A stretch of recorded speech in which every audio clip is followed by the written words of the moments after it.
Delhi mail news channel पर आपका स्वागत है। कोरोना वायरस की वजह से लॉकडाउन का आज 29वां दिन है और लगातार बंद होने की वजह से लोगों में खाने की मांग भी बढ़ रही है। जो ज़रूरतमंद लोग हैं, जो गरीब लोग हैं, उनके लिए खाना बनाने की व्यवस्था पूरे दिल्ली में सरकार की तरफ से भी की गई है। आज हम हैं रिठाला विधानसभा क्षेत्र में, जहां से आम आदमी पार्टी के विधायक हैं महेंद्र गोयल जी, जिनके द्वारा पूरे विधानसभा में लगभग 4 जगहों पर खाना बनाने की व्यवस्था की गई है और यहाँ से पूरे विधानसभा में लगभग 12,000 लोगों को बंद पैकेट में खाना पहुँचाया जा रहा है। आज हम इस तहकीकात कर रहे हैं कि जो खाना बन रहा है यहाँ विधायक के द्वारा जो बनवाया जा रहा है वो कितने सही तरीके से खाना बन रहा है, कितना उसमें सोशल डिस्टेंसिंग से ले करके और जो ज़रूरी मापदंड है उसका ख्याल रखा गया है। आप हमारे सामने देख सकते हैं कि ये मशीन लगाई गई है यहाँ रोटी बनाने के लिए। यहाँ पर ऐसी 2 मशीनें लगाई गई हैं जिसके माध्यम से 1 घंटे में लगभग 600 रोटियाँ बन रही हैं। इसका मतलब ये होता है कि दोनों मशीनों से लगभग 1200 रोटियाँ 1 घंटे के अंदर बनाई जाएंगी। कि ये रोटी बनाने रहे हैं इस मशीन पर हम बात करते हैं, 1 घंटे में कितने रोटियाँ आप लोग इससे निकाल पा रहे हैं?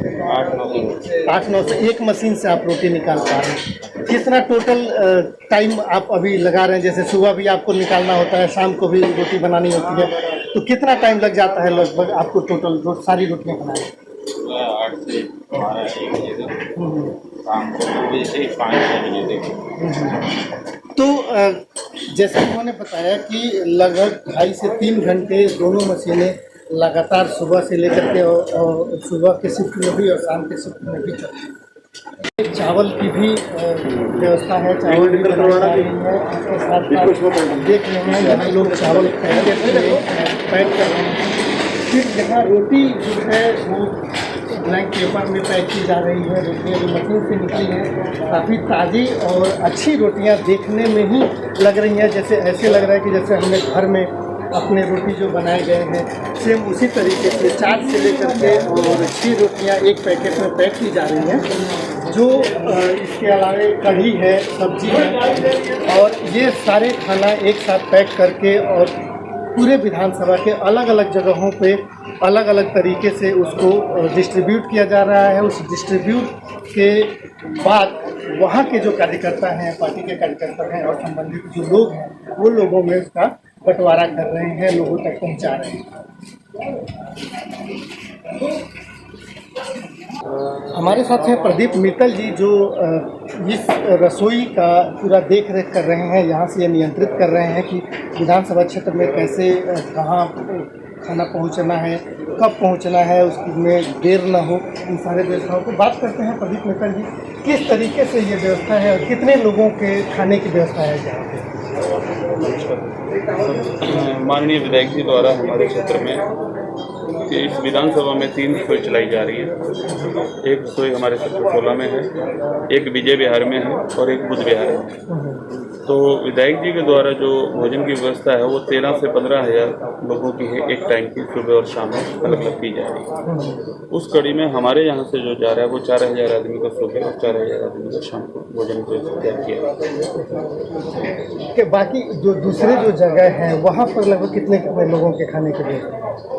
ऑलमोस्ट वही 4,000 से 5,000 एक जगह पर हमारी व्यवस्था है। और सबसे बड़ी बात क्या है कि हम बढ़ा भी सकते हैं, लेकिन हमें सोशल डिस्टेंसिंग का, इन चीज़ों का सब ख्याल रखते हुए ये काम करें। रसोई में जहाँ अभी इस यहाँ का मैनेज भी कर रहे हैं, फिर बीच में बाहर लोगों के बीच में जाकर के क्षेत्र में भी लोगों को देख रहे हैं कि कितने लोग, कोई भूखा तो नहीं रह जाए।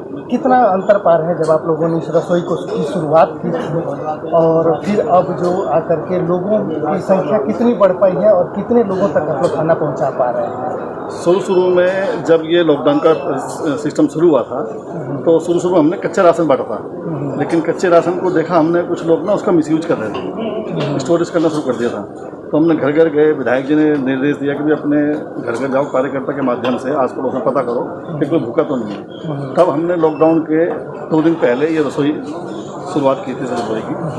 और इस रसोई में शुरू में हमारा क्या नाम है 1000 का आदमी का सुबह खाना बनता था, 1000 का शाम को बनता था। अब वो बढ़कर हमारा 3.5 के आसपास हो गया है। 3,500 का सुबह बनता है, 3,500 का शाम को बनता है। और इस रोसे के चलते हुए इसके अलावा जितने भी हमारे स्कूल हैं, सरकारी स्कूल हैं, उसमें भी दिल्ली सरकार द्वारा, केजरीवाल जी द्वारा खाना दिया जाता है। लेकिन कुछ लोग क्या नाम है वहाँ तक नहीं पहुँच पाते, तो हम ये जो खाना है वो घर घर तक पहुँचाते हैं। हमारे अपने ब्लॉक के कार्यकर्ताओं के माध्यम से, पॉकेट के कार्यकर्ताओं के माध्यम से ये पहुँचाते हैं। हमारे विधायक महेंद्र गोयल जी के अथक प्रयासों से और आसपास के जितने भी निवासी हैं, दानदाता हैं, उनके सहयोग से रसोई चल रही है। इसमें सबके सब भरपूर सहायता दे रहे हैं, चाहे उसमें मैं हूँ या कोई भी अन्य हो, सब इसको पूरा सहयोग दे रहे हैं। उसी वजह से चल रही है, नहीं तो इसमें दिल्ली सरकार का अपना निजी कोई वो नहीं है। हमारा योगदान, जितना भी योगदान है वो सारा हमारे विधायक जी की तरफ से, हमारे आसपास के दानदातों की। अच्छा सतीश जी, ये जो खाने की जो मांग है लोगों की, वो लगातार बढ़ी हुई है, उसमें कुछ लोगों को इस बीच में क्या ऐसे भी कुछ लोग रह गए हैं, आप लोगों को बीच बीच में सूचना मिली है कि उन तक या तो वो खाने तक नहीं पहुंच पा रहे हैं या फिर आप लोग खाना उन तक नहीं पहुंचा पा रहे हैं? नहीं, इस तरह की जिस तरह की हमारे को शिकायत आती है कार्यकर्ताओं, क्योंकि जो आस पड़ोस वाले रहता है वो हमेशा अपने निवेश जो भी कार्यकर्ता होता है। सिन्हा जी हैं हमारे साथ, जो इस व्यवस्था में बड़ी सजगता से लगे हुए हैं। मनीष जी, किस तरीके से आप लोग मैनेज कर रहे हैं इस रसोई को?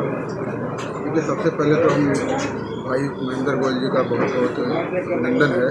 उनका आशीर्वाद हमेशा हम लोग के साथ रहा है और बहुत सारी स्वयंसेवी संस्थाएँ भी हैं जो हम लोगों को साथ दे रही है, और बहुत सारे भाई बंद भी हैं जिनको जितना सामर्थ्य होता है उस तरीके से हमें सहयोग करते हैं। कोई आटा देता है, कोई चावल देता है, कोई दाल दे रहा है, कोई बेसन भेज रहा है, जिनको जैसे बन रहा है। कोई गैस के सिलेंडर हमें दे रहे हैं, कोई आलू दे रहे हैं। मतलब इस बहुत सारे भाई लोग हैं जिनका साथ और सहयोग रहा है, तभी हम इतने बड़े संख्या में लोगों को हम खिला पा रहे हैं। तो आगे कितना, अभी तक तो ये है, समय को कैसे मैनेज कर रहे हैं? डिमांड कितना बदला है, जैसे शुरुआत आप लोगों ने की थी तब से लेकर के और अभी तक? क्या जो आप लोगों ने जो रेशियो शुरुआत में लोगों को खाना पहुंचाने का काम किया था, उसमें कुछ बदलाव हुआ है, कमी आई है या उसमें कुछ बढ़ोतरी भी हुई है? नहीं, जब से ये 22 मार्च से लगभग लॉकडाउन शुरू हुआ था, तब से तो इसमें निरंतर बढ़ोतरी हुई है। पहले क्या था, जैसे केजरीवाल जी ने राशन की दुकानों पर फ्री में राशन देना प्रारंभ कर दिया, तो जब हमने भी एक कैटेगरी बांटी, इस पहले राशन लोगों तक पहुँचा, राशन पहुँचने लगा लोगों के पास में। उसके बाद अभी क्या है, ई कूपन जनरेट हुआ है लोगों का, तो उससे भी लोगों को राशन पहुँच रहा है।